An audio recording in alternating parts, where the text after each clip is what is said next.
अगर आप एक सक्सेसफुल और प्रॉफिटेबल ट्रेडर बनना चाहते हैं तो let me tell you, just start treating your trading like a business. ज़्यादातर ट्रेडर्स या इन्वेस्टर्स जब ट्रेडिंग की जर्नी शुरू करते हैं, अकाउंट ओपन करते हैं, बाय सेल शुरू कर देते हैं और विद इन 2-3 मंथ्स जब उनका कैपिटल एग्जॉस्ट हो जाता है तो ट्रेडिंग बंद कर देते हैं और बोलते हैं ट्रेडिंग में पैसा नहीं मिलता। My name is Chetan Garg and I am a successful trader since last 10 years in the Indian stock market. I have managed multi crores for a prop desk as well as my own capital. सबसे पहले हम समझेंगे trading और business में क्या similarities है।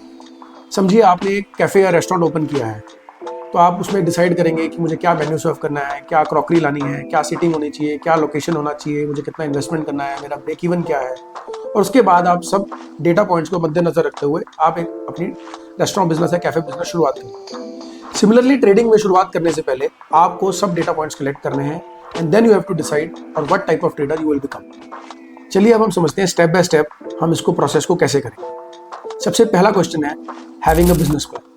जैसे कि रेस्टोरेंट और कैफे में जब आप शुरुआत करते हैं तो आप एक बिजनेस प्लान बनाते हैं। सिमिलरली ट्रेडिंग में आप शुरुआत करने से पहले एक बिजनेस प्लान बनाएं। उसका सबसे पहला क्वेश्चन है कि हम कौन से मार्केट में ट्रेड करेंगे। उसका मतलब हम क्रिप्टो करेंगे, हम फॉरेक्स में ट्रेड करेंगे, हम स्टॉक्स ट्रेड करेंगे या हम कमोडिटी करेंगे। ज़्यादातर लोग क्या करते हैं, स्टॉक्स के साथ साथ और भी चीज़ों में ट्रेड करना शुरू कर देते हैं और एंड अप फेलिंग। तो हमें सबसे पहले डिसाइड करना है कि हम किस में ट्रेड करेंगे, उसकी फाउंडेशनल अंडरस्टैंडिंग हमें लेनी है और फिर हमें स्टेप बाय स्टेप आगे बढ़ना है। नेक्स्ट हम बात करेंगे किस एसेट क्लास में आपको ट्रेड करना है। अगर आपने फॉरेक्स चुना है तो आपको कौन सा पेयर ट्रेड करना है। अगर आपने स्टॉक्स चुने हैं तो आपको मिड कैप में ट्रेड करना है, पेनी स्टॉक्स में ट्रेड करना है, लार्ज कैप में ट्रेड करना है। आपको फ्यूचर्स में करना है, ऑप्शंस में करना है। लेकिन इंपॉर्टेंट बात यह है कि स्टार्ट करने से पहले आपको उस एसेट क्लास की फाउंडेशनल अंडरस्टैंडिंग होनी बहुत जरूरी है। नेक्स्ट इंपॉर्टेंट क्वेश्चन है कि आपको कितनी इन्वेस्टमेंट से स्टार्ट करना है। हर एक इंसान की फाइनेंशियल जर्नी डिफरेंट होती है, बट मेरा तजुर्बा कहता है कि never start with a capital of more than 20% of your net worth. यानी कि अगर आपका नेटवर्थ 1 करोड़ का है तो आप 20 लाख रुपए से ज्यादा इन्वेस्टमेंट मत कीजिए। अगर 20 लाख का है तो 4 लाख से ज्यादा इन्वेस्टमेंट मत कीजिए। Because start your journey, get profitable and then only increase your investment. आप अपना इन्वेस्टमेंट तभी इंक्रीज करिए जब आपको लगता है कि आप एक प्रॉफिटेबल जर्नी में हैं। नेक्स्ट इंपॉर्टेंट क्वेश्चन है risk management. Risk management decide करेगा कि आप कितने लंबे समय तक इस मार्केट में टिक पाओ। Never risk more than 1 to 2% of your capital on a particular trade. ये सब जगह कहते हैं बट कोई करता नहीं है। तो ये मान लीजिए अगर आप ये कंसिस्टेंटली करेंगे तभी आप ट्रेडिंग में लंबे समय तक टिक पाएंगे।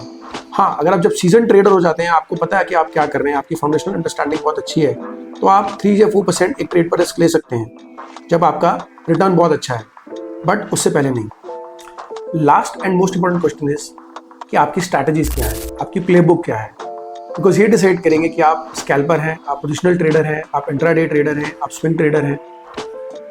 बिकॉज आपको एक स्ट्रैटेजी और एक प्लेबुक में आपको कंसिस्टेंट रहना है। आप ऐसा नहीं कर सकते कि आज आप स्कैल्पिंग कर रहे हैं, कल आप स्विंग ट्रेडिंग में चले गए, परसों आप पोजिशनल ट्रेडर बन गए। बिकॉज एट द एंड आपको एक स्ट्रैटेजी में कंसिस्टेंट रहना है, कंसिस्टेंटली प्रॉफिटेबल होना है, and then only you will diversify your playbook. The strategy has to be aligned with your personality. You should have answers to all of the above if you want to become a successful trader. इनके answers change हो सकते हैं जब आपकी trading journey बड़ी होगी, लेकिन इनके आंसर्स होने बहुत जरूरी है। एक फ्रेमवर्क होना बहुत जरूरी है, एक स्ट्रक्चर होना बहुत जरूरी है अगर आपको एक सक्सेसफुल, प्रॉफिटेबल और लॉन्ग टर्म ट्रेडर बनना है। नेक्स्ट हम बात करेंगे how to track your trading progress.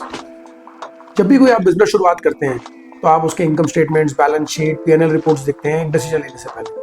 आपका बिजनेस कब स्लो है, कौन सा प्रोडक्ट ज्यादा पैसा दे रहा है, कौन सा प्रोडक्ट चलता है, वो तभी देख पाते हैं जब आपके पास मैट्रिक्स होती है। सिमिलरली ट्रेडिंग में मैट्रिक्स लाने के लिए और डिसीजंस प्रॉपर लेने के लिए आपके पास डेटा होना चाहिए। वो डेटा आपके पास कैसे आएगा?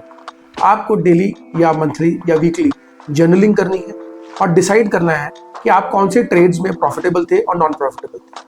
आपने कहाँ पे गलती की, कहाँ पे अच्छा डिसीजन लिया, कहाँ पे बेकार डिसीजन लिया, वो आप तभी कर पाएंगे जब आप उसकी जर्नलिंग करें। अगर आप अपने ट्रेड्स की जर्नलिंग नहीं करेंगे तो आप ये डिसीजन नहीं ले पाएंगे और आप नहीं डिसाइड कर पाएंगे कहाँ पे आप गलत थे। एक अच्छा ट्रेडर कुछ महीने पहले, कुछ सालों पहले ली हुई ट्रेड्स पे भी ये देख के बता सकता है कि उसने वो ट्रेड्स क्यों ली थी, उसने वो लॉस किया या प्रॉफिट किया, उसका रीजन क्या था। आप अपनी ट्रेडिंग जर्नी को तभी इंप्रूव कर पाएंगे जब आपको पता होगा कि आपने ट्रेड्स कब ली, क्यों ली और कैसे ली। लास्ट हम बात करेंगे trading psychology. The only way to improve or get better at your trading is by having internal meetings with yourself, finding solutions to the problems you are facing in your trading. And that can only happen when you review your trades on a daily basis, weekly or monthly basis. आपको अपनी learning के लिए भी समय निकालना पड़ेगा। आपको अपने थॉट्स को स्ट्रक्चर करना पड़ेगा कि आप कहाँ गलत कर रहे हैं। जब आप कोई लूजिंग ट्रेड में थे तो आप क्या सोच रहे थे, या आप बहुत ही सक्सेसफुल ट्रेड में थे तो आप क्या बेटर सोच रहे थे। जब तक आप ये इंटरनल मीटिंग नहीं करेंगे तब तक आप अपनी ट्रेडिंग में सक्सेसफुल नहीं हो पाएंगे। This will keep us accountable and focused and help us treat our trading like a business. Initial years में मैंने भी बहुत गलतियां की, और मैं भी कभी स्टॉक्स ट्रेड करता था, कभी एफएनओ ट्रेड करता था, और बहुत सारी गलतियां करता था without a proper foundational understanding. तो इसके बाद मैंने जब अपनी ट्रेडिंग को एज अ बिजनेस ट्रीट करना शुरू किया तो मुझे पता लगा कि हाँ, कि ये एक प्रोसेस है, हम एक सक्सेसफुल और लॉन्ग टर्म ट्रेडर बन सकते हैं। तो मेरा इस वीडियो को बनाने का सिर्फ एक यही मकसद है कि मैं अपने फेलो ट्रेडर्स को बता पाऊँ कि yes, this is possible, you can become a profitable long term and a successful trader अगर आप अपनी ट्रेडिंग को एक बिजनेस की तरह ट्रीट करेंगे, ना कि एक गैम्बल की तरह और ना कि एक शॉर्ट टर्म एंडेवर की तरह। तो my only purpose for this channel और for this video is to help traders realise that yes, you can become a profitable trader for long term, और आप ट्रेडिंग को एक प्रोफेशन की तरह कर सकते हैं। और हाँ, अगर आपको ये वीडियो अच्छी लगी हो तो प्लीज़ कमेंट सेक्शन में बताएं अपना गेम प्लान, ट्रेडिंग प्लान, अपनी ट्रेडिंग जर्नी के बारे में, ताकि हम और फेलो ट्रेडर्स को हेल्प कर सकें एक सक्सेसफुल ट्रेडर बनने में।